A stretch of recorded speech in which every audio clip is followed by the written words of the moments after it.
tukaj je tudi en kapelnik bil, dirigent, Klamfar. Je tu stanoval, samo na oni strani, tam proti trgu Revolucija, ne. Pa sin je pa igral tudi trobento in kaj sem pa jaz igral takrat? Ansambl smo ustanovili, to je bilo en ansambl, pač smo bili, tega je bilo ogromno, takrat smo igrali. In smo vadili in to še vem, da na dan mrtvih smo imeli vaje, ko smo imeli pol nastopnike. In dan mrtvih in smo rekli, je Bela cesta, ne, to pa, pa Boženi nekak, pa smo kar igrali. Tam v neki sobi njihovi sobi smo bili. Tako da smo, tukaj sem bil tu, pa spodaj sem bil tak, da takrat tu sem bil kar večkrat, no, rekel, v tej lokaciji. Super. Kdaj ste pa začeli igrati? Se spomnite svojega prvega špila? Igrati, ja. Igrati sem začel zelo zgodaj. Za prvi špil, da sem igral celo noč, Silvestrovo, ne, sem bil najstnik, no. Ne vem koliko, ker vem, da sem zdaj po dokumentaciji imam pogodbo, recimo, ko sem bil star 16 let, sem že igral pri gostilni Lokomotiva, smo imeli modri kvartet, Berti Rodošek, Krajnc, pa Klinc štirje smo bili v sukničih modrih in tako naprej, pa ne samo tam, tudi druge smo igrali, ne, ampak tam smo imeli pogodbo, smo igrali vsako nedeljo tam, ne, čez poletja, ne. Tako da tam je, to je bilo, drugače pa vem, prvič, ko sem šel igrati, je pa bil pa oče, je bil učitelj, ne, učil je, pa je imel ogromno učencev in je potem takrat bil tudi, rekel, kvazi neki menedžer, ne. Je zbiral te svoje učence, smo imeli ansamblov še pa še in je bilo pred Silvestrom in dan, dva, ga kličejo,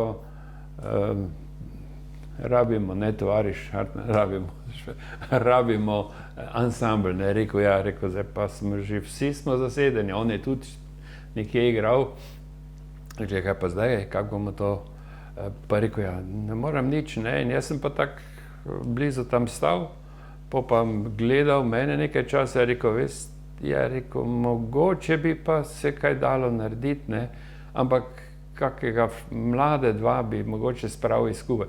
So rekli, ni problem, ne, in je pol rekel, kaj bi ti šel igrati, da bi šel, ne. In je potem še eden drugi njegov učenec, tudi moj letnik je bil, on je pa harmoniko igral. Jaz sem pa igral takrat pri harmonikarjih trobento, pa bobne, ne, in je rekel, dobro, rekel, dva bom poskušal urediti, ne. In pa smo se midva onega še poklicala, in smo začeli pač skupaj spravljati skladbe, ki bi jih lahko midva igrala. In seveda, jaz sem pa tudi pri harmonikarjih igral bobne in tisti bobni so bili še zasedeni, nekdo drug jih je igral, ker sem pač... In potem pa še en drugi komplet je bil, tudi tam pri muziki, vse je bilo zasedeno in smo se potem sposodili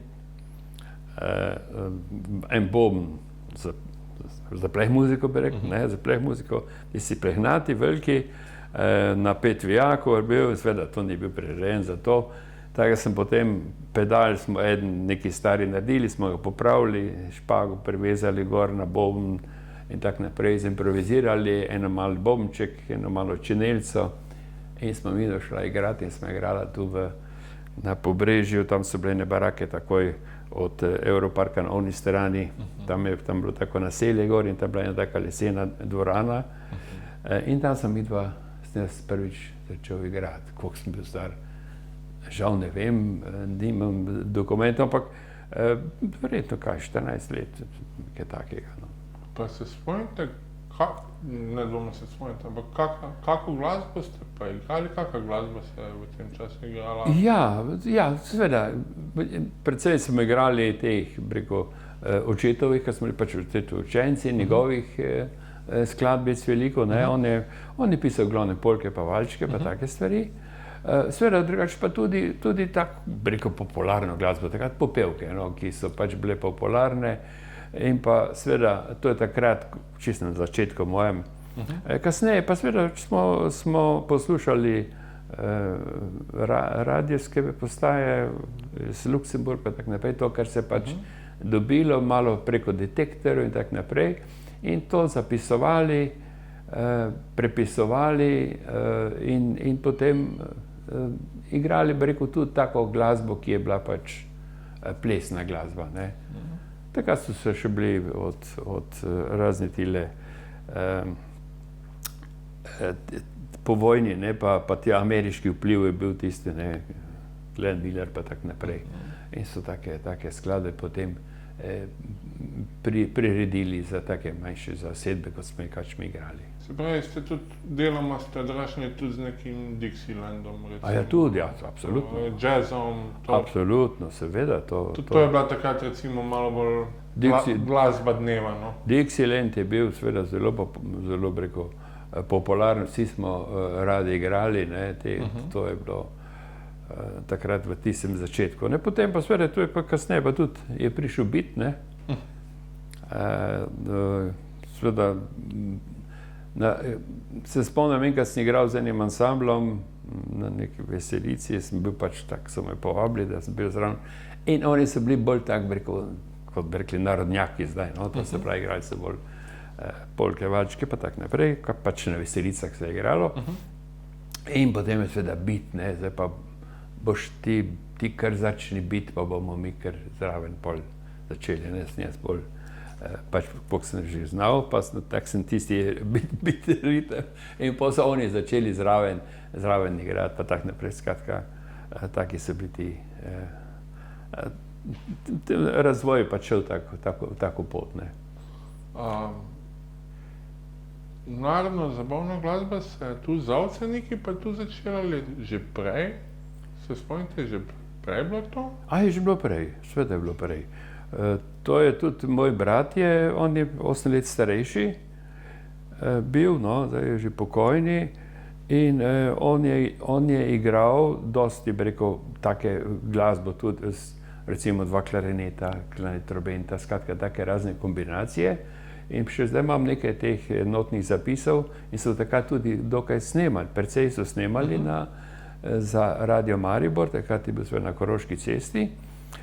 Žal je seveda takrat ti posnetkov nobenih ni več, ne. To smo že potem po radiu iskali, ampak takrat je bilo problem tudi trakovi, to so pol presnemavali, ko enkrat, parkrat so predvajali, pa so pa presneli drugo, ker niso mogli arhivirati vsega tega. Tako da seveda se je igrala že taka narodno zabavna glasba. In tudi oče je komponiral, smo igrali tudi ansambli, ki so bili pa že v približno taki zasedbi, kot je Avsenik igral, oziroma potem razvil to na takšen nivo, ki ga zdaj poznamo. In seveda tako je bilo trobenta, klarinet je bilo to je bilo obvezno, potem pa seveda harmonika, kitara, pa bariton je bil bolj redek, kar smo imeli tu helikon, ne, to se pravi, helikon to je tisti bas, ne, ki ga obesiš čez ramo, ne, to se za vojaške potrebe so to razvili, ne, to že seveda že veliko nazaj. In tako da seveda tudi tile, ki so igrali pri recimo Hercogville in tako naprej, ti muzikanterji, ki so se učili pri očetu, so potem igrali tudi pri godbi, ne, in tako je on igral recimo helikon pri poštni godbi in seveda tisti helikon tudi potem smo uporabili pri teh ansamblih, ne, za basovsko linijo, ne, ali pa kontrabas je bil, ne. Kontrabas je bil, rekel, skozi tudi prisotno, od Dixielanda naprej, ki smo ga tudi rabili, ne. Tudi bas-kitar takrat skoraj da ni bilo, ne. Ampak je to bil kontrabas, tisti basovski inštrument, ne, ki je pač igral to vlogo basovsko. Večkrat ste omenili, da vaš oče bil tudi učitelj, takrat je že obstala srednja glasbena šola v Mariboru? Ja, seveda,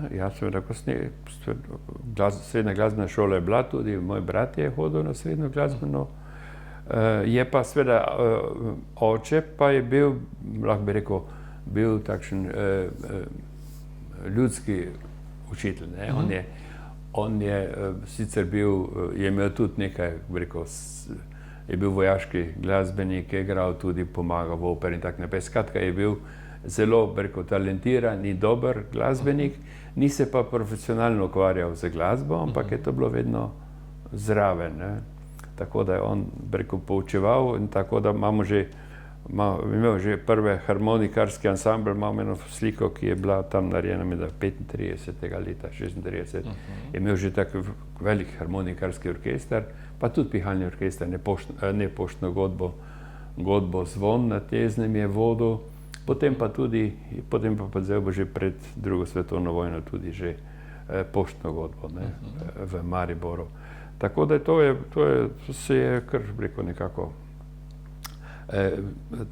to izobraževanje, ne, takrat tudi, rekel, oče je imel učencev, on je učil skoraj vsak popoldan, ne, po službi, seveda služba takrat so bile ob 6. se začelo, pa ob 14. uri je bilo konec, ne, in potem bil popoldan na voljo tudi za večje razne take aktivnosti in tako da je oče učil doma, pa tudi v mestu, pa pri društvu je učil, pa še imel je eno učilnico v mestu, tam na Vodnikovem trgu, pa pri Hermanku, pa pri Kud pošta, pa skratka je bil zelo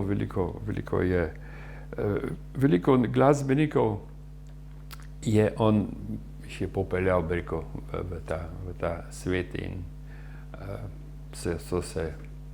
bi rekel, nekateri so tudi naredili lepe kariere, tu so profesori tudi na akademijah, Berti Rodošek, recimo njegov učenec, pa je Roškar, pa Erich Tetičkovič, recimo, sicer ni kot glasbenik, ampak je pa takrat igral tudi, ne, tu se je učil, tako je, tu je vrsta teh, profesor Drvenšek na akademiji, recimo, je njegov učenec, ne. Skratka, veliko je prispeval takrat, ne. Seveda takrat tudi ni bilo toliko teh privatnih šol, takrat je bil, poleg očeta je bil še Matjašič, ki je tudi učil harmonikarje, pa tudi še kaj druga zraven. Oče pa bil tudi, bi rekel, zelo vsestranski, on je znal vse inštrumente, bi rekel, igrati. No, jaz sem se prav čudil, vse to je kar nekaj takih prigod, ki sem jih tudi zapisal v moji knjigi. Enkrat je prinesel domov čelo, ne, on je učil, pa čelo, pa nisem rekel, kaj boš pa, tati sem rekel, kaj boš pa s tem, ne. Je rekel, bom že, ne, rekel, bom že kakega učenca dobil, bom nekomu dal, ne. In je potem on tisto čelo, sem rekel, pa se ti nisi čela igral, ne, jaz nisem nikoli ga videl čela igrati. Je rekel, to ni tak problem, pa on tisto malo štimal, pa začel na čelo, rekel, igrati in potem je tudi imel učenca na čelo, dejansko je nekomu dal. Je pa tako, da marsikdo je prišel k njemu, da se bo učil harmoniko, ne, in se harmoniko učil, in pa je rekel, no, ti boš pa še, ker si tak priden pa talentiran, boš pa še to zraven, pa mu še kakšen drugi inštrument zraven dal in ga to učil tako, rekel, nič, ni zahteval plačila, tako da je on tudi, recimo, ko je poštno godbo vodil, je dal učencem tiste inštrumente, ki je pač vedel, da so tam na razpolago, pa enemu prinesel trobente, enemu to, pa boš to še malo zraven igral. In tako je on, rekel, tudi vzgajal mlade godbenike, ki so potem prišli k godbi, niso samo harmoniko igrali, ne. Mogoče malo zastraniti, ampak vseeno me zanima, kakšna je pa vaša formalna glasbeno ste se domnevam največ doma naučili, pa polovsko špile. Kakšna je pa vaša formalna izobrazba potekala? No, ja, rekel, jaz sem se kar dosti, kar različne izobrazbe imam, ne. Prvo, kar je, takrat, ko sem končal, osnovna šola je bila 4 leta, potem sem šel v nižjo gimnazijo, ne. Pa sem bil seveda mali maturant, ne, to je zdaj 8-letka. No, in potem pa takrat je pa, jaz sem, ker oče, brat je bil se z glasbo, srednjo glasbeno hodil, pa doma nekako niso bili, da bi pa tudi jaz šel isto glasbo, ne, pa so rekli, kaj boš pa ti in tako naprej. In zdaj pa zanimala me malo biologija, pa slikarstvo me je vedno tako pritegnilo. In sem pa rekel, dobro, pa bom pa šel na gimnazijo, ne. In je bil pa en profesor za matematiko, ki je pa rekel, takrat proti koncu zadnjega letnika v nižji gimnaziji, ne, je rekel, ja, kdo hoče iti v gimnazijo, je rekel, odličnjaki, ja, rekel, 4, 6, če pa kateri slabši pa sploh nima, kaj tam iskati, ne. No, in jaz sem bil pač med tistimi, ki nisem bil glih odličnjak, ne. In me je malo skrbelo, ne, pol, če bom prišel sploh, če me bodo sprejeli na drugo. No, in potem pa sem rekel, ja, bom pa nekaj druga šel, ne. In sem se potem prijavil za trgovca, da bom šel za vajenca. In pa oče ima nekaj veze v tiskarni, ali pa bom šel v tiskarno, kjer je šel tudi moj sošolc, tudi tja za tiskarja. No, in prvo so me poklicali na trgovino, ne, in sem dejansko se začel učiti in sem se izučil za trgovskega pomočnika kovinotehnične stroke v železnini v Jurčičevi ulici. To je bil moj prvi poklic, ne. No, moram pa reči, da takrat, zatem sem dobil vabilo v tiskarno, ampak to je bilo par dni zatem, in potem bi me sprejeli tudi na drugo, ker sem se tudi hotel pisati, ampak sem rekel, dobro, sem začel, pa bom to končal in to tisto naredil. In ob tem pa seveda nižja glasbena in pa tak naprej. Ampak seveda glasba me je vedno vlekla in ko sem to končal, ko sem imel poklic, sem rekel tako, zdaj pa grem jaz v srednjo glasbeno, ne.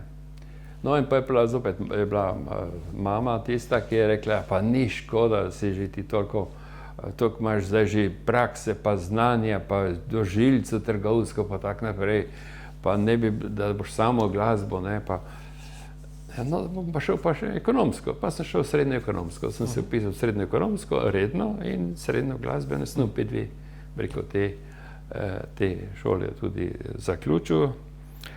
No, potem pa je zopet bila dilema, ne, a bom šel na akademijo, a bom šel to, ne, ja pa kaj boš v Ljubljano hodil, ne, pa kaj zdaj boš pa rajši, da tu imaš, takrat je bil Vekš, ne, še ni bilo, bila sem prva stopnja, Vekš, pa sem šel na Vekš, ne. In sem se hotel vpisati tudi na pedagoško akademijo, tudi takrat v Mariboru. No, tam je pa tudi od Vlado Golob je bil ravnatelj, pa sem ga pač vprašal, sem rekel, da razmišljam, da bi jaz šel tudi, rekel, zakaj pa bi šel?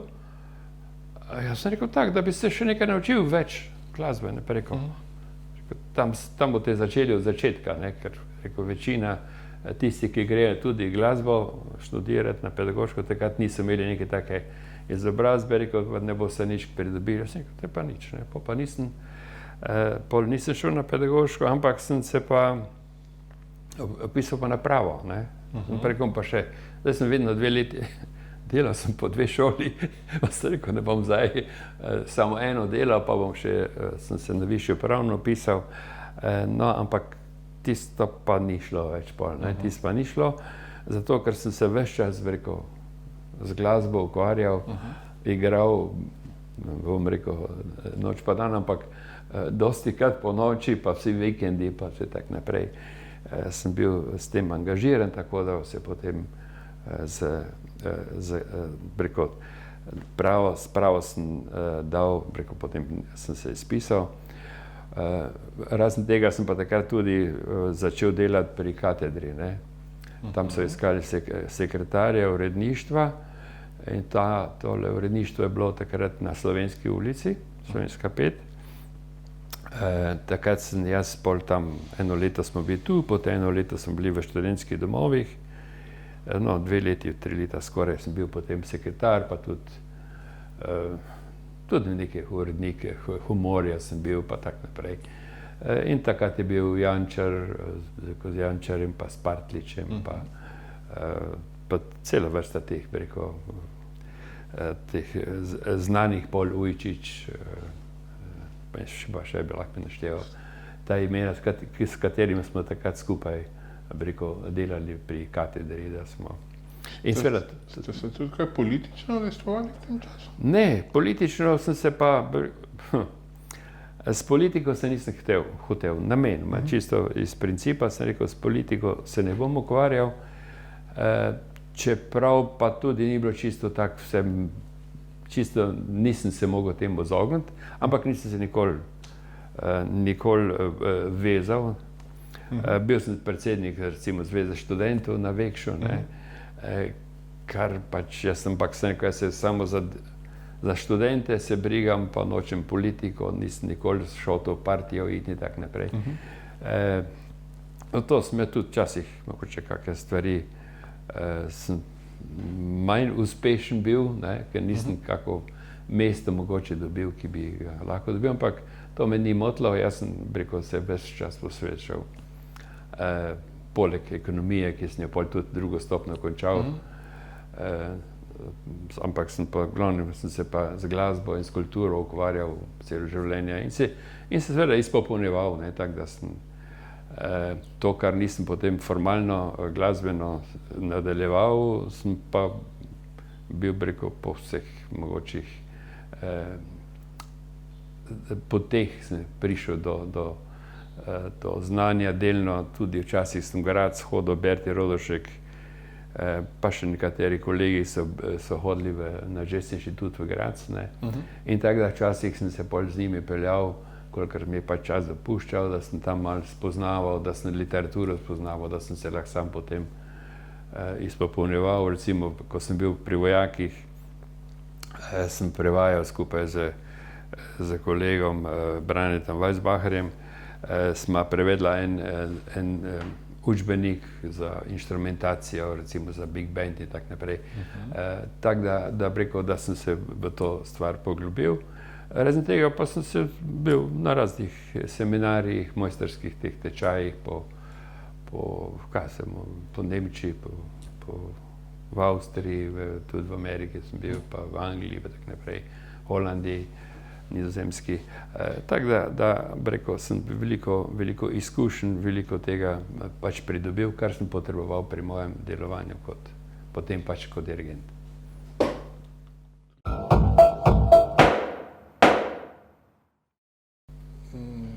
Potem, vi ste najbolj znani kot dirigent Huda pošta, do tega bomo seveda še prišli, ampak jaz bi še malo v tem zgodnejšem obdobju ostal. Do nas, do mene prihajajo imena, ne vem, plesna šola, plesni tečaj mojstra Simončiča, pa Dancing klub, pa Orlova klet, pa pripovedovanje, pa Ezel Ek, pa take stvari. Imena neke generacije, ki je bila pred mojim rojstvom, za katero sem bil blazno radoveden, kako so žurali, preden so poznali rock, no, po domače povedano, kako so žurali pred diskoteko, ko je bila živa glasba. Vi ste bili integralni del te scene, lahko mogoče povete, kako je takrat izgledal sobotni večer, kako je izgledal ples, To je bilo izredno razgibano. To se zdaj, v sedanjem času sploh ne, pa že desetletja nazaj, je tega veliko manj ali pa skoraj da ni.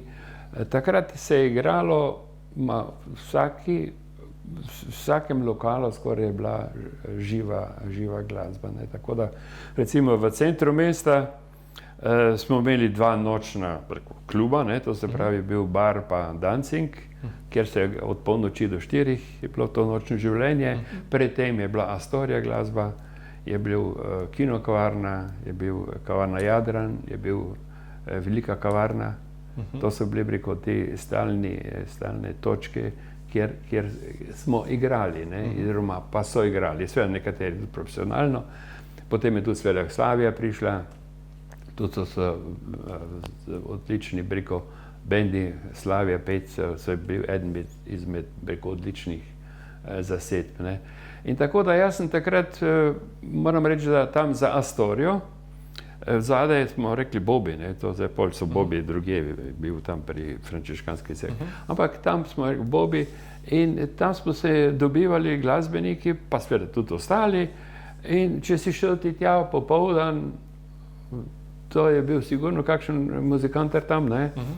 In smo dobili, bi rekel, kšeft, ne, biznis, ne? Ker je eden prišel pa je rekel, jaz pa imam v četrtek, moram tam igati za sindikat ali za kogarkoli, dan žena ali kjerkoli, pa rabim onega, že imam še ti lahko greš, ne? Vedeli smo, kdo kaj igra. In smo imeli, bi rekel, take ekipe smo takoj, bi rekel, na hitro lahko sestavili in smo igrali, bi rekel, skoraj vsak vikend, absolutno, ne, petek, sobota, nedelja in pa sveta še tudi med tednom. In tako sem jaz tudi prišel do tega, da je eden, recimo v baru, ki je igral, ne, v baru v Dancingu, je bil odsoten, ne vem, 14 dni, 3 tedne in jaz sem hodil v srednjo šolo, ne. Čeprav sem bil že takrat polnoletno, 18-letni, ampak kljub temu, ne, seveda je bilo to malo nenavadno, če bi jaz si skočil noter, ne, pa da bom igral, ne, pa seveda sem rekel, po noči nimam nič, ne, čez dan sem imel 2 šoli, zvečer sem imel še kako vajo z orkestrom. No, in potem sem šel, po 12 sem šel pa v Dancing, sem igral do 3:30, do 4 zjutraj in pa po šolo, zjutraj ob 7. Kakšne zasedbe pa so bile to? Kaj je bila ena taka tipična zasedba? Ja, v teh kavarnah, pa v teh, to je bila tipična, klavir je bil seveda obvezno zraven, klavir pa kakšna kitara, bobn, kontrabas, ne, to pa potem pa še, seveda zdaj dosti je bilo tudi teh, rekel, Romov, tudi, ki so nekateri profesionalni glasbeniki in tam bila seveda violina ali pa orlovi kleti, je bila violina, kontrabas pa tisti čembalo, ne, in tako naprej. Skratka, pa klavir tudi, ne, in tako naprej, skratka so bili tile, ki so take zasedbe imeli, medtem ko seveda potem v drugih, potem kasneje, ko so se pa ti razni plesi začeli organizirati, ne, ker takrat, ko je bilo to, so bili ti, seveda tudi plesi so bili razni aranžerski in tako naprej, trgovski in naprej, recimo v Astoriji, ne, so bili ti plesi, še bil Podkrajšek je bil tisti humorist, ne, ki je včasih, tam sem še tudi jaz nekajkrat igral, je imel potem, je imel tako, da je potegnil ven iz žepa, ne, pa vic kakšen, ne, prebral, pa iz čevlja ven vzel, pa tako naprej, skratka, je bil tak zanimiv, ne. Tako da smo igrali potem seveda jaz sem igral v glavnem tam, ne v glavnem, sigurno tam bobne, ne, potem pa seveda zraven, pa potem tudi trubila, pa pihala so se, recimo klarnet, pa saksofon predvsem, ne, je bil zelo, rekel, popularen takrat, ne. Koliko je električna kitara spremenila, pa ojačevalci, koliko so spremenili to glasbeno sceno? Ja, to smo, rekel, je bil kar nekak, bi rekel, malo strahu, ko so prišli Beatlesi, ne, kaj pa zdaj pa bo, ne, čutili smo, da to prihaja, da bo to prevladalo ali pa imelo močen vpliv na razvoj te plesne glasbe in seveda tam so bile kitare pa bobn, ne, pa to skratka ni bilo, vse ostalo je nekako bilo podrejeno ali pa sploh ni bilo več v zasedbah, ne. Tako da smo na to, takrat je bilo kar, rekel, je bilo močen vpliv, ne, na ta prehod, bi rekel, iz tistega klasičnega, kar je prej bilo, ne. Čeprav seveda vse Dixieland pa vse to je ostalo, vse še zdaj živi Dixieland, ne. Ampak je seveda imelo to močen vpliv, ne. Ker mi pa, ko smo igrali včasih, če zdaj gledam na kakšne fotografije, kakšne mikrofone smo imeli, kako ojačevalce smo imeli, če smo sploh imeli, ne. Za pevce smo rabili, za drugo ni bilo take potrebe, pa tudi nismo bili navajeni na to, ne. In smo imeli take, včasih smo rekli, kohar, ne, taki mali ojačevalec je bil. Kadar smo šli na igranje, je bilo obvezno spajkalnik zraven vzeti, ker sigurno si začelo kaj smrdeti, kaj treba kaj popraviti, pa skratka. Potem smo tiste iskre imeli, take ozvočenja, to so bili že take, več priključkov bilo, ampak pa ni zvočnikov bilo, pa smo zvočnikov nastavili, na vsake strani tisti taki mali zvočniki, ko so bili zapusteni gor, kar je iskra delala, se je uvoza takrat bilo malo ali pa ga sploh ni bilo. In tako smo pol pač nekako ščarali skupaj, da so se pevci slišali. Ne. Super. Ta čas ste pa že tudi pri godbi igrali, ta čas ste že bili godbenik. Ja, jaz. Kdaj ste godbenik? No, godbenik sem bil že 7 let star, 8 let, ko me je oče začel jemati zraven, ko šel na vaje, tako sem tam začel igrati. Tam sem začel igrati trobento, ne. Tako da tisti začetki so bili kar seveda zanimivi, drugo okolje, tako da seveda pa dobiš neko izkušnjo, ki je potem skozi v življenju, če se z glasbo ukvarjaš, ti koristi, ne. Če ansambl igra na zabavah, kaj je funkcija godbe? Kje, kdaj, kak godbe igra? Kje se godba, ob kakih priložnostih se godba najboljše počuti? Ja, to je zelo različno. Področje delovanja godb je najširše, bi rekel, v glasbenem svetu, ne. Tako da nekateri se pač usmerijo posebno, bi rekel, kako področje poudarijo. Seveda vemo, da godbe so najprej bile vojaške, ne. To je bilo za vojaške namene, ne. To se pravi korakanje, zune, proslave, himne in tako naprej. To je bilo bistvo, ne. Seveda se je to potem razvilo, z vojaškimi se tudi, bi rekel, korakanje, ne, je prišlo nekako vmes, da so tudi godbeniki nekaj, bi rekel, ne samo igrali, ampak so tudi korakali, ne. In to je eno izmed področij, na katerem še nekatere godbe, ali pa orkestri, kakorkoli jih imenujemo, bi rekel, zdaj posvečajo svojo glavno, bi rekel, imajo usmeritev, ne. Medtem ko drugi orkestri pa uživajo samo v koncertiranju, ne. To se pravi, igrajo simfonije, skratka karkoli, takšnega, bi rekel, na dokaj visokem nivoju, ne. Potem imamo pa godbe, ki se pokvarjajo tudi z narodno zabavno glasbo, če lahko rečem, ne, tako recimo. Posebej je to živahno oziroma razvito na Češkem, ne, Češkem in pa tudi Slovaškem. In to so tudi tekmovanja, zdaj rečejo bemiš, meriš muzik, ne. Ti igrajo, seveda godbe so običajno manjše, nekateri vrhunsko, bi rekel, so akademsko izobraženi glasbeniki, vrhunsko igrajo in to je, bi rekel, tudi pri Čehih še zdaj, no, pred leti sem bil pač v enem lokalu na Češkem in tam take zasedbe igrajo še zdaj. In tudi tu so igrali. Takrat seveda to je bil vpliv Čehov, ki jih je bilo, dosti glasbenikov je prišlo, takrat so živeli pri nas in so dejansko prinesli to. Tudi jaz, ko sem bil, rekel, še mali fant, sem igral včasih take malo zasedbe. To je bilo tam 8 ljudi, recimo, ne. Ampak tam so se igrali glavne polke pa valčki, pa kaka taka popevkica, kaj takega. Ne, tako da tale, bi rekel, tak spekter je zelo širok za godbe, ne.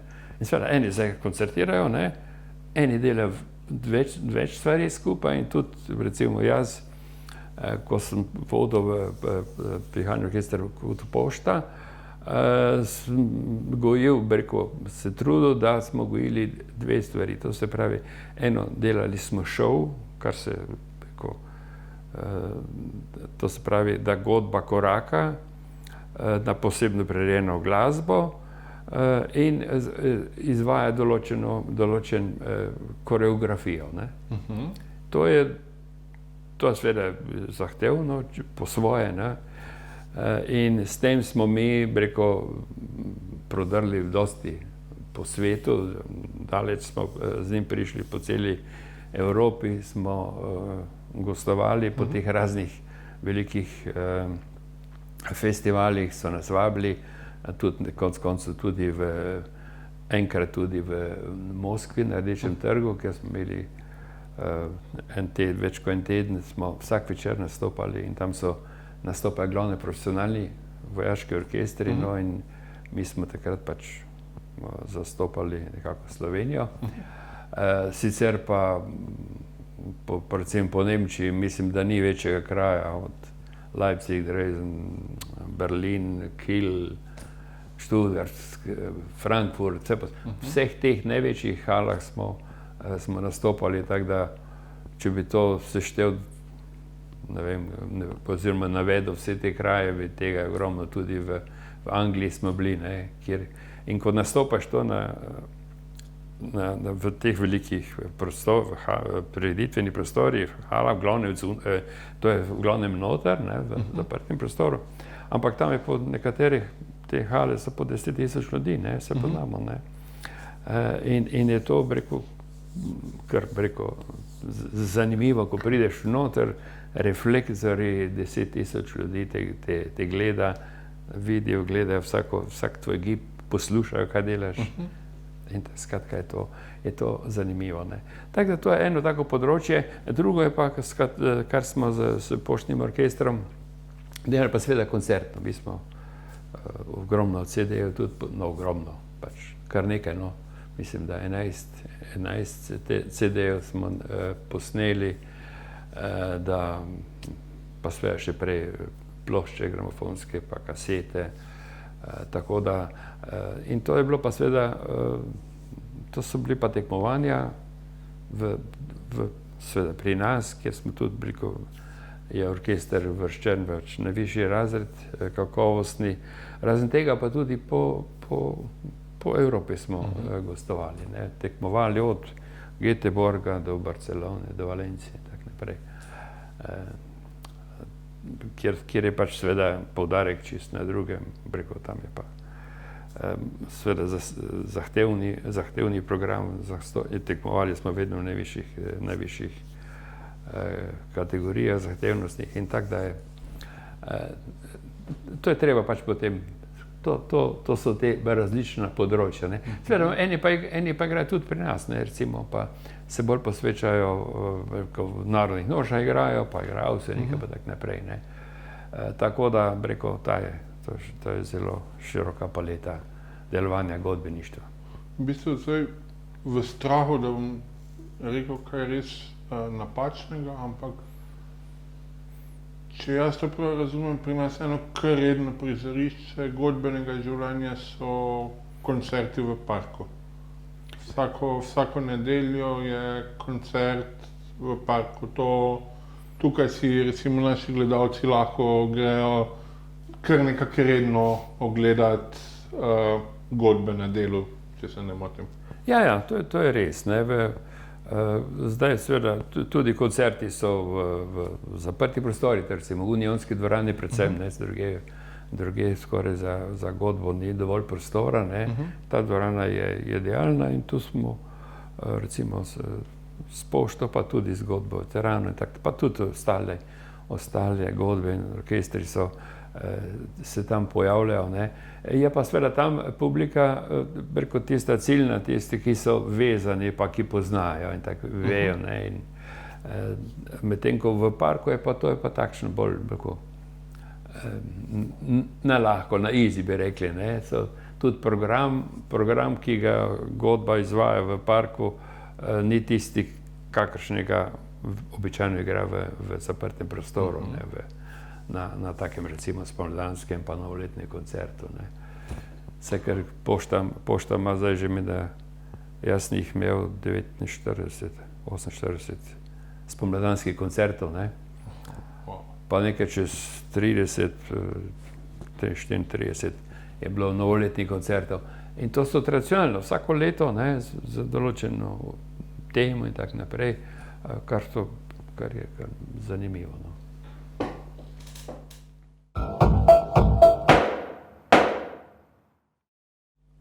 V bistvu zdaj smo nekako prišli do tega, s čimer bi mogli začeti, potem, po čemer ste najbolj znani.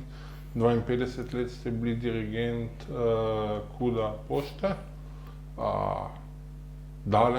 Najdaljši staž ste imeli pri tem, mariborska in slovenska legenda ste postali na ta način.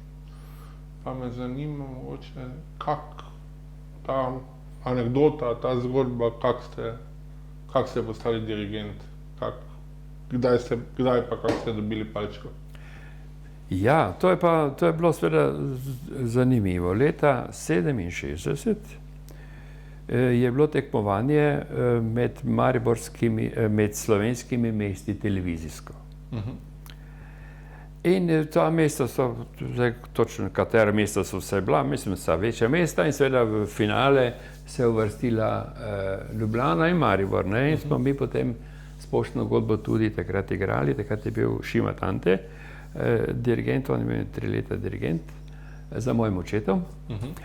In jaz pa sem bil njegov namestnik, ne, in sem pa bil dejansko takrat srednjo glasbeno sem končal, no, eno leto sem že imel mimo, sem že študent bil na Vekšu.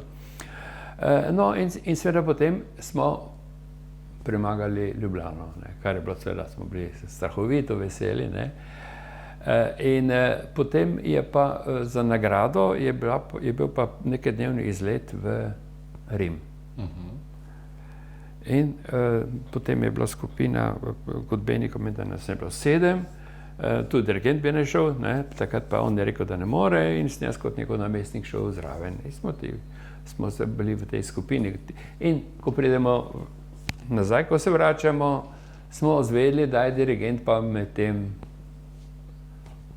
dal ostavko oziroma odšel iz Jugoslavije takrat. In smo se peljemo v kupeju, bil je tudi Ribič zraven, to je bil prvi trobenter. Pa je rekel, jaz pa že vem, kdo bo kapelnik, ne sme kapelnik. Ja, pa vem, ker je bilo nekaj godbenikov je bilo v godbi, ker so bili vojaški, ne, so bili včasih pri vojaški godbi. In sem mislil, ja, okej, to so tisti edni, pa sem 3-4 mislil, to bo že nekaj takega, ne. Pa okej, pa se nisem več obremenjeval s tem, ampak ni povedal, ne. Pa pridemo domov, seveda takoj srednji občni zbor, zdaj moramo zbrati strokovno vodstvo. In takrat pa reče, potem on rekel, ja, jaz pa predlagam, da meni se pravi Vinči, ne, ker oče je bil Ervin, jaz sem bil pa Vinček, Vinči, ne, tako je prišlo do tega imena. Jaz pa vem, naš Vinči bo. Čakaj, malo, kako, jaz sem rekel, ne. In seveda moram reči, da takrat seveda muzikanti so bili vsi tam okrog in vsi, ja, pravo, ne, ti boš. Jaz sem rekel, ne, nimaš kaj, jaz sem bil pa 22 let star, 23. Pa ja, sem rekel, ja, dobro, ne, pa sem rekel, je dobro, jaz sem pa že predtem nekaj malega dirigiral, ne, dobro, imeli smo mladinski orkester pri očetovih učencev, v glavnem, in tam sem jaz tudi dirigiral z njimi, pa koncert nastopal tudi z njimi in tako naprej. Ampak seveda to so bile, rekel, male izkušnje, ki pa potem, ko stopiš pred takšno godbo, ne. In to ni bilo kaj, ne, skratka začeti, treba bo začeti in potem seveda je bilo prva vaja in potem je že prvi malo nastop 67. leta. Jaz sem se pač zagrizel bolj v to, ne, problem je bil, literature veliko ni bilo takrat na voljo, vse, kar je bilo običajno prepisano, ali pa nekaj redkih skladb smo imeli tiskanih. In razen tega tudi godba ni bila na takem nivoju, da bi rekel, tako, zdaj bom pa jaz bom pa to, zdaj bom pa mi to pa to igrali, ne, ampak sem mogel vzeti tisto snov, tiste skladbe, ki so že bile, ne, ker smo imeli polk malo zatem že koncert, promenadni koncert, sem jaz mogel dirigirati. In moram reči, da takrat so se mi pač res kolena tresla. Saj sem tudi v anekdotah zapisal. Če je kdo opazoval moje noge, so mi šle kar tako, ne. In pa ne zato, rekel, neznani, ampak seveda igrali smo veliko teh venčkov podporijo takrat, ne.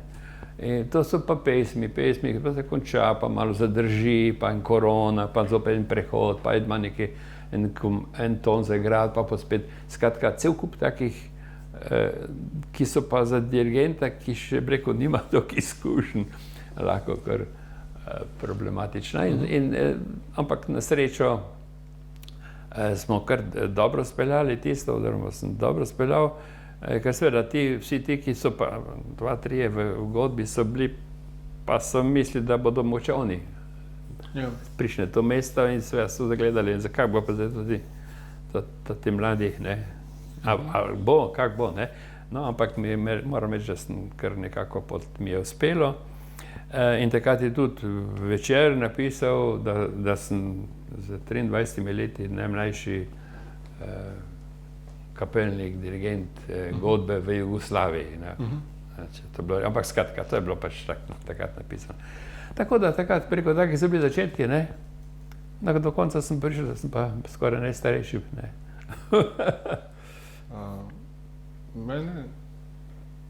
Jaz sem vas največkrat videl, pa kot postov, žal sem vas največkrat videl na komemoracijah. Tudi. Najbolj se vas iz komemoracij spomnim. Ampak kaj mene vedno osebno zanimalo, jaz vem, da ste vi bili zaposleni pri pošti, da ste bili komercialisti, ampak kot pošta je sestavljena samo iz uslužbencev pošte?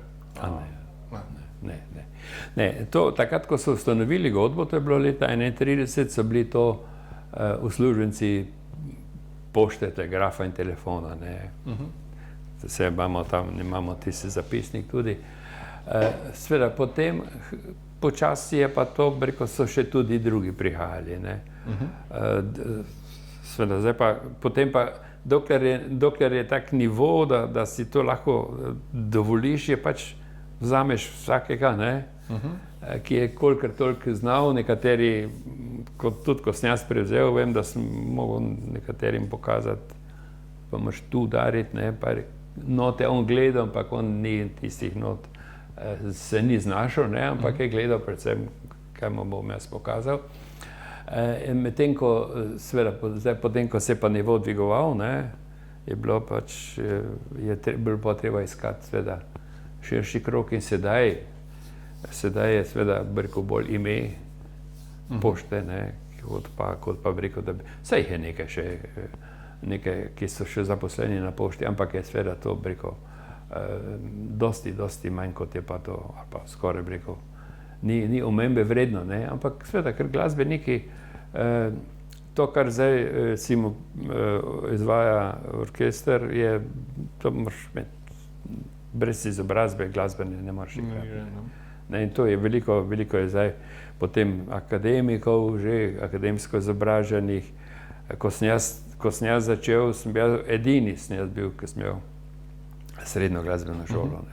Noben drug ni imel. Potem sem še počasi začel moje kolege, prijatelje iz glasbene, da so prihajali godbi in tako, potem je začel nivo rast in smo bili pač preko vedno višje, smo se spenjali in seveda to niso bili več poštni uslužbenci, pa PTT uslužbenci, ampak so bili raznih drugod zaposleni ali pa celo so se profesionalno z glasbo ukvarjali.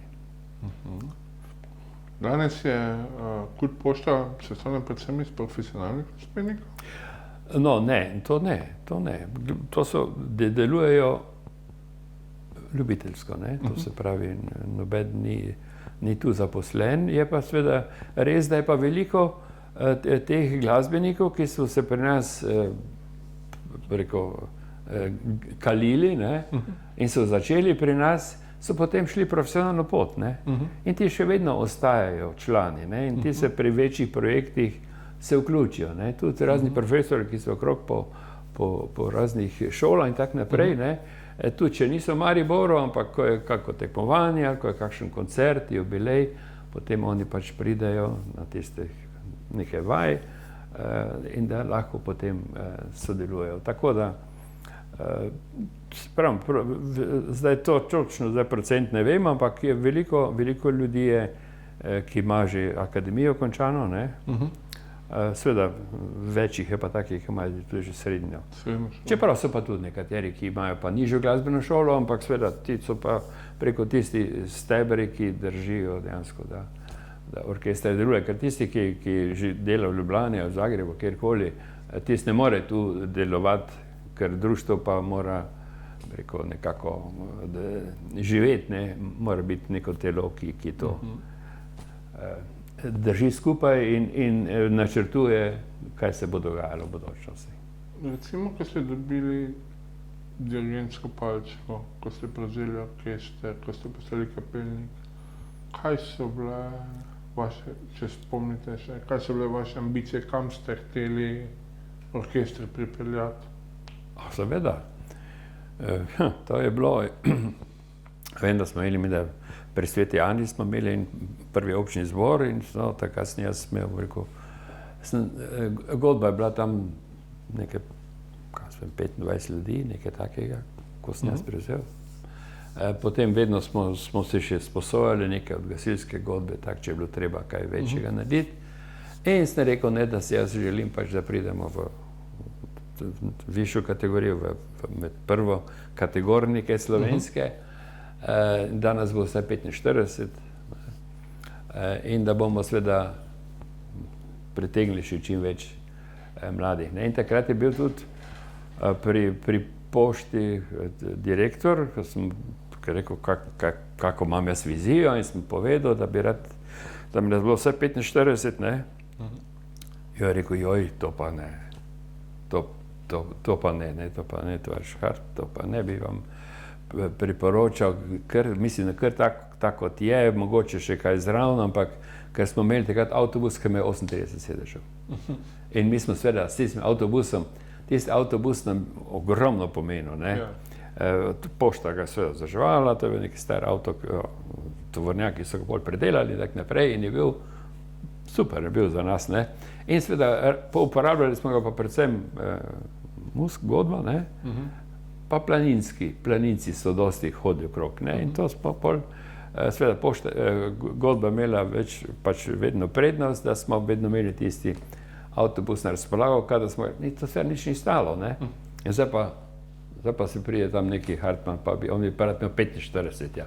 Kako bomo pa šli na kako igranje, ne. Tako da to je bilo potem, no, seveda, jaz sem rekel, ja, dobro. Jaz sem pa delal naprej, ne, in seveda kmalu nas je bilo že 40, pa nas je bilo 50, pa nas je bilo pa že 80, 90, tudi preko 100 že, ne. Rekel, vse na seznamu nas je, ne, dobro.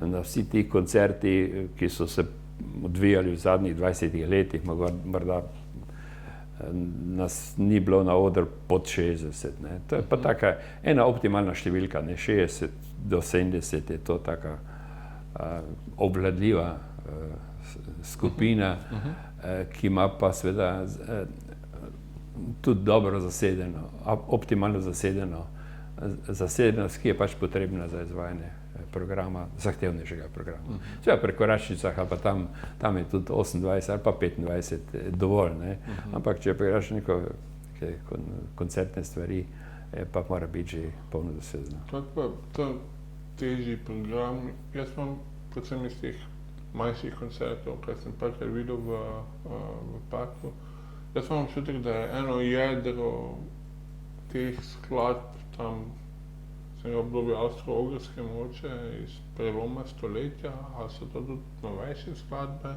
Odkot črpate svoj repertoar? Vse kaj, tega je ogromno.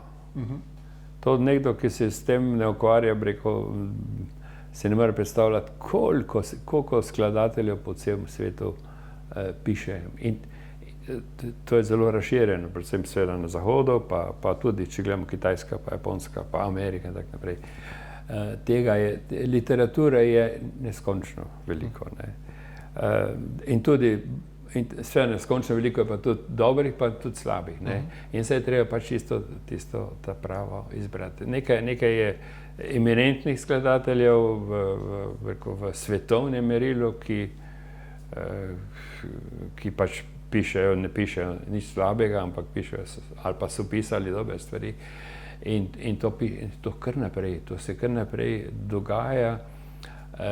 Seveda vedno, je pa res, da je nekaj literature, je tu od Count K, avstrijsko iz takratnega obdobja še, pa seveda, zdaj pa treba tudi zasedbe se spreminjajo, ni veliko, jedro sicer je ostalo, ampak zdaj so novi inštrumenti prišli včasih, vem, ko sem jaz še igral, smo imeli recimo v sekciji trobent, smo imeli S-trobente pa eno B-trobento, to je bilo za spremljavo, za koračnice, je bilo super. Zdaj S-trobent jih ni več, tega se v orkestri ne uporablja. Tako da to so taki, razvoj je šel pač naprej in je zdaj treba pač tiste določene starejše skladbe, jih je treba pač potem, predelati in prilagoditi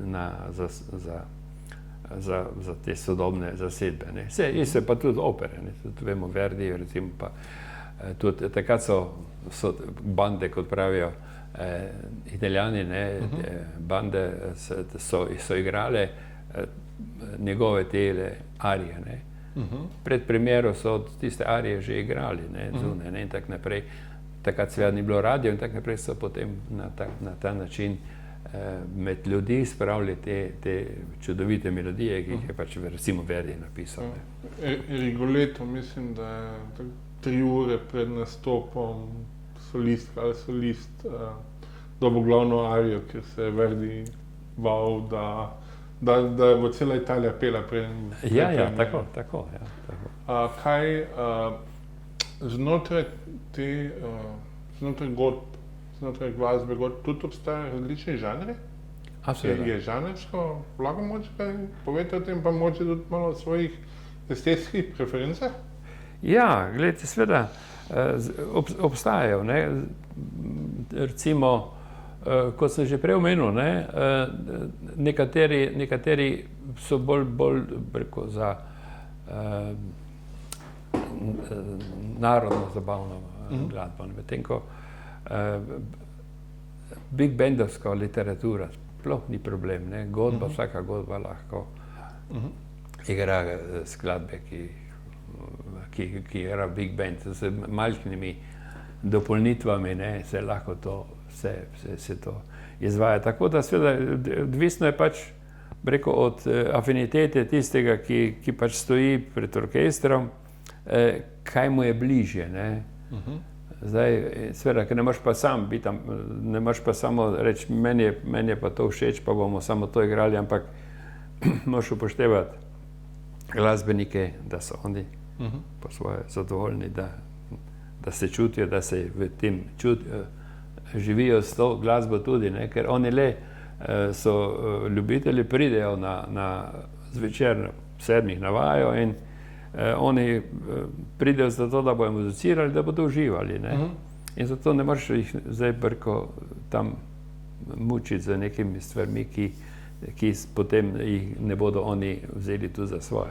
Tako da to je en aspekt. Drugi aspekt je pa seveda publika, za koga boš igral. Ali boš igral za ponovni koncert, ali greš na cesto, ali boš imel koncert, opernih arij ali pa, kar smo tudi že naredili. To se pravi, da boš, odvisno je od tega, to se pravi, da vse to se pravi, da je dirigent, potem seveda orkester in potem pa poslušalstvo, in namen tistega koncerta.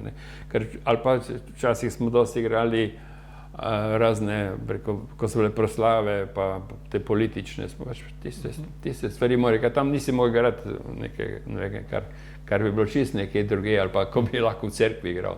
Tudi v cerkvi smo igrali in vse, tam je tudi drugačna zvrst glasbe, ki jo tam izvajaš.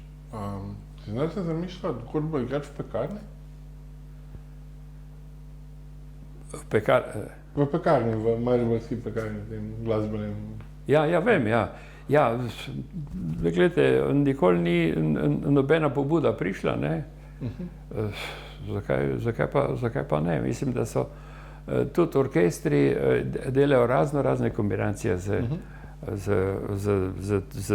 metaliko in z ne vem kaj še vse pihalni orkestri, da lahko skupaj naredijo tudi simfonični orkester, recimo RTV Slovenije, ne, tudi dela zanimive projekte za raznimi, bi rekel včasih, da ne bi pričakoval, da bodo skupaj naredili kaj takega, ne.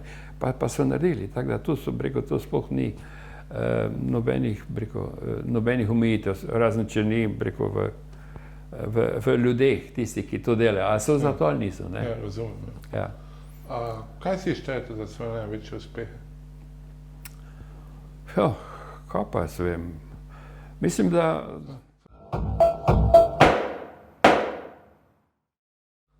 torej, kaj si štejete za svoje največje uspehe? ja, da sem tako dolgo zdržal, ne. Moraš biti vztrajen, ne. In jaz sem verjetno le bil toliko vztrajen, da sem potem, rekel, tako dolgo, kljub raznim nihanjem gor in dol in udarcem z ene strani pa z druge strani pa na zagovor, zakaj sem to naredil, zakaj sem na program, vse mogoče se je dogajalo, pa odpovedati smo mogli koncert, ker sem dal božične skladbe gor. Skratka, marsikaj se je dogajalo in če ne bi bil, rekel, ne bi imel neko vizijo, bi rekel, ne, tile razni udarci pridejo, pa jih pozabiš in pa greš naprej, ne. Tako da, bi rekel, seveda sem po svoje sem ponosen na to, kam smo pač prišli z orkestrom. Zdaj, največji uspehi so, to je težko, veste. Takrat, ko narediš, pa si na nekem tekmovanju, pa ti dobiš zlato, tako pa misliš, da si najbolj srečen, najbolj, ne, ampak tega se dogaja, včasih pa dobiš srebro, rekel, ne, pa škoda, ni bilo malo več, ne, pa si mogoče nisi, ali pa bron celo, ali karkoli, pa si mogoče malo v notranjosti razočaran, ampak drugače pa je pa kar, bi rekel, en dogodek, ki mi je posebej, bi rekel, ostal v lepem spominu, je seveda bilo to gostovanje v Rusiji, na Rdečem trgu, ne, kjer so mi zaupali potem, da sem zaključil festival, ne, tam je bilo okrog 1000 glasbenikov, ne, 7000 gledalcev, ne, televizija vse prenašala in tako naprej. In so mene zbrali, jaz sem dirigiral potem s tem skupaj ta zaključno. To so neki taki trenutki, ki pač lahko se zgodi karkoli, ampak to ne moreš pozabiti. In to so tudi po eni strani tudi neko priznanje, ki ga dobiš, za katerega so ocenili, oni me niso poznali v Rusiji, ne, ampak so pač prišli na tisti naš nastop, naš koncert in so potem pride povedati, ja, da sem bil izbran za Skratka, taki trenutki so, na katere, bi rekel, se res spominjaš in ti ostanejo lepem spominu, ne. Mogoče bomo počasi proti domačemu pristanu začela pluti, pa kdaj ste začeli razmišljati, da oddate palce? Ja, gledajte, to je kar veliko, dolgo obdobje, ne, ko sem razmišljal, ker veste kaj, ko v službi rečeš 40 let si delal, ne, zdaj pa lahko greš v penzijo, ne. Tako da sem jaz seveda že razmišljal tudi takrat nekje, ne. Potem ob življenjskem jubileju, okej, da še 65, tako naprej. Pa bi mogoče nehal, ne, ampak vedno so bili pa še neki taki projekti, ki sem jih jaz rekel, zastavil si, pa sem sodeloval zraven, pa še to, pa drugo leto bom še to naredil, pa še tisti koncert bi rad speljal, pa bom pa videl, kako bo. Pa moram reči, da nisem imel nekih takih problemov, ne, da bi rekel, ali za zdravstveno ali kakorkoli. Tudi razumevanje v kolektivu, pri orkestru je bilo, rekel, v redu, tako da nisem, rekel, sem to odlašal. Potem, ko sem imel recimo 50-letnico dirigiranja, pol verjetno, če že kdo misli, zdaj pa bo končal, tudi jaz sem razmišljal, zdaj bi pa bilo kar primerno. Ampak je bilo drugo leto, smo imeli 3 gostovanja pripravljena, s katerimi predvsem jaz sem kontaktiral z temi. In je bilo, smo imeli takrat 2018, smo šli najprej po Nemčiji, smo imeli tam enih 5 nastopov, potem je bil Francija, v Franciji smo imeli na enem festivalu sodelovali, pol je bila še Poljska, tudi tam je velik festival bil, pa še koncert sem imel že koncipiran, kaj bi bilo, to še moram zdaj speljati, ne moram zdaj to pustiti, ker tam pa bi bil, verjetno bi imel problema, če bi takrat nehal. Pa tudi, to sem si tudi še, rekel, sem se veselil tega, tako da, to je bilo to, potem pa sem, zdaj enkrat moraš končati, to je normalno in vem, da leta se nabirajo, so se že nabrala, in je bilo treba seveda s tem zaključiti, pa dati seveda možnost tudi drugim. Čeprav po neke stvari še vedno počnem, še vedno imam godbo veteranov Štajerske, prihodnje leto, to se pravi 2022, imamo že 20 let. In ta godba je tudi po svoje zanimiva, tudi enkratna. Tu imamo glasbenike iz Avstrije, iz Slovenije, Štajerske, skratka. Tako da to je kar neka taka obveza, ki me še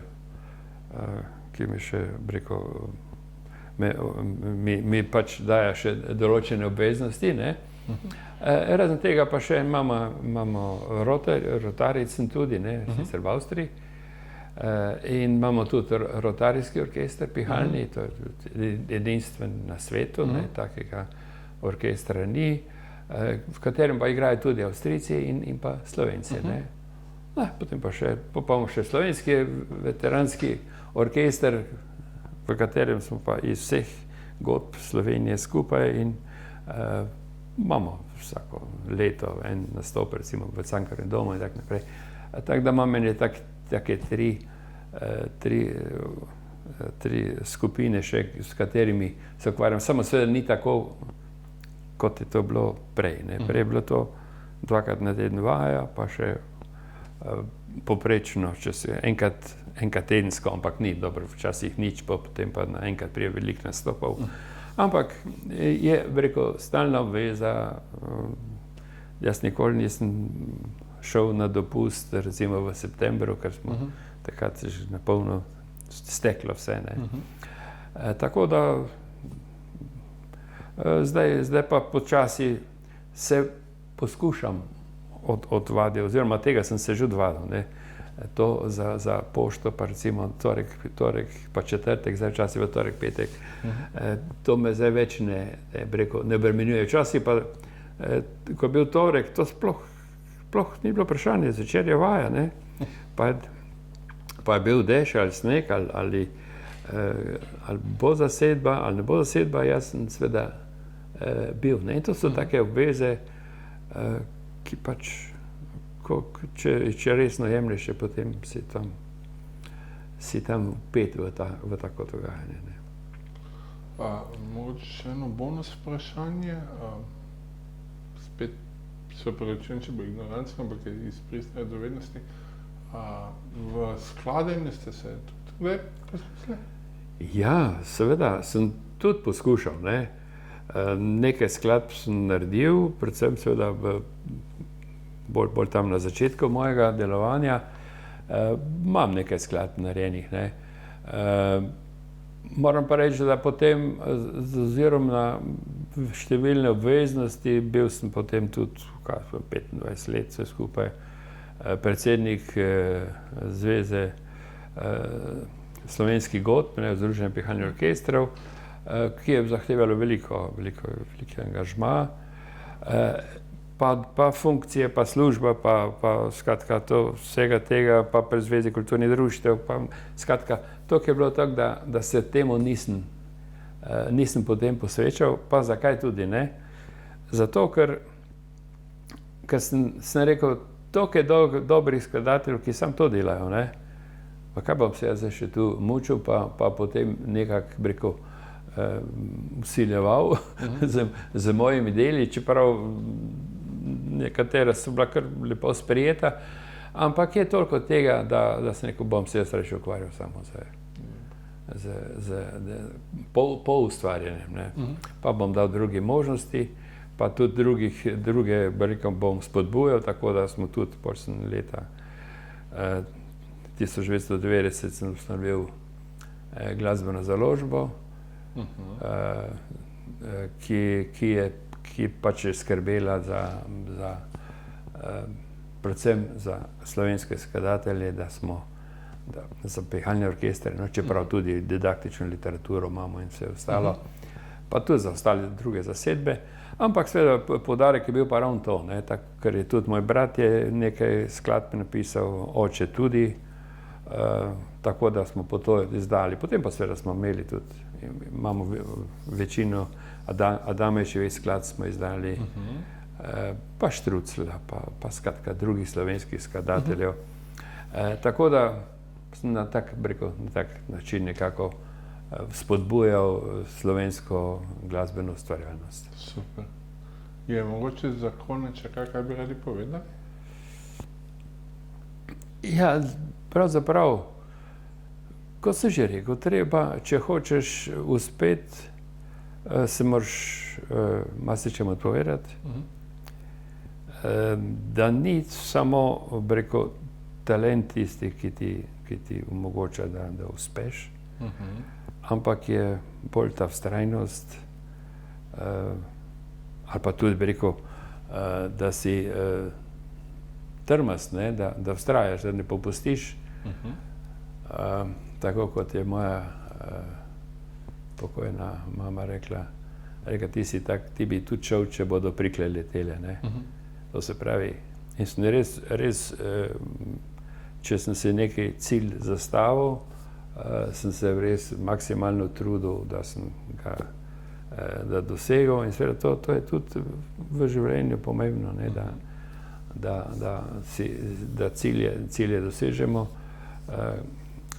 ni pa potrebno, da smo neki strašno, bi rekel, da imamo željo, moramo imeti pa vztrajnost, in to je to, da nas bolj pripelje do ciljev, ki si jih zastavimo.